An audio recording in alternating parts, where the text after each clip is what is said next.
கிறிஸ்து இல்லாமல் உங்களால் ஒன்றுமே செய்ய முடியாது. அருமையான ஒரு வார்த்தை இந்த நாளிலே தியானிக்க போகிறோம். திராட்சை செடியாக நம் இயேசு இருப்பதை தியானித்து பாருங்கள். அந்த இடத்துல அவர் தோட்டக்காரராக சித்தரிக்கப்படுகிறார். யோவான் 15ஆம் அதிகாரத்தில் என்ன சொல்லுகிறது? அவர் உங்களை நடத்த வேண்டும்.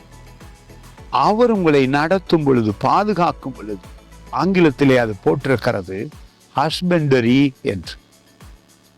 என்ன காரணம்? மிக மிக நெருக்கமான உறவு இயேசு கிறிஸ்துவுக்குள் இருக்கும் பொழுது உங்கள் வாழ்க்கை வெற்றியாயிருக்கும். பூமியில பாருங்கள், இந்த வார்த்தை சொல்லுகிறது 10ஆம் அதிகாரம் எரேமியா தீர்க்கதரிசி புத்தகம் 23வது வசனம். கர்த்தாவே, மனுஷனுடைய வழி அவனாலே ஆகிறதில்லை என்று. அது முக்கியம். உங்களால் உங்கள் வாழ்க்கை ஆகாது.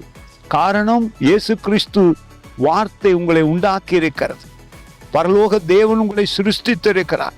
உங்களுடைய ஆவி அவரோடு தங்கும் பொழுது, பரிசுத்த ஆவி உங்களுக்குள் இருக்கும் பொழுது இலகுவாக பூமியிலே வாழ முடியும்.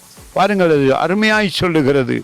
தன் நடைகளை நடத்துவது நடக்கிறவனாலே ஆகிறது அல்லவென்று அறிவேன். அறிவு, வேத வார்த்தையை படிக்கும் பொழுது அறிவு வந்தவுடனே, ஓ, எனக்கு இயேசு இல்லாமல் வாழ முடியாது, அவருடைய ஆவி இல்லாமல் வாழ முடியாது, அவரே வழி, அவரே சத்தியம், அவரே ஜீவன், அவர் என்னை நடத்த விரும்புகிறார் என்று நீங்கள் தியானித்து தீர்மானம் எடுக்கும் பொழுது அந்த அறிவு வேத வார்த்தைக்குள்ளாக உங்களுக்குள்ளே வருகிறது. அப்பொழுது உங்கள் வாழ்க்கை மிகவும் மிகவும் ஆசீர்வாதமாயிருக்கும். God bless you.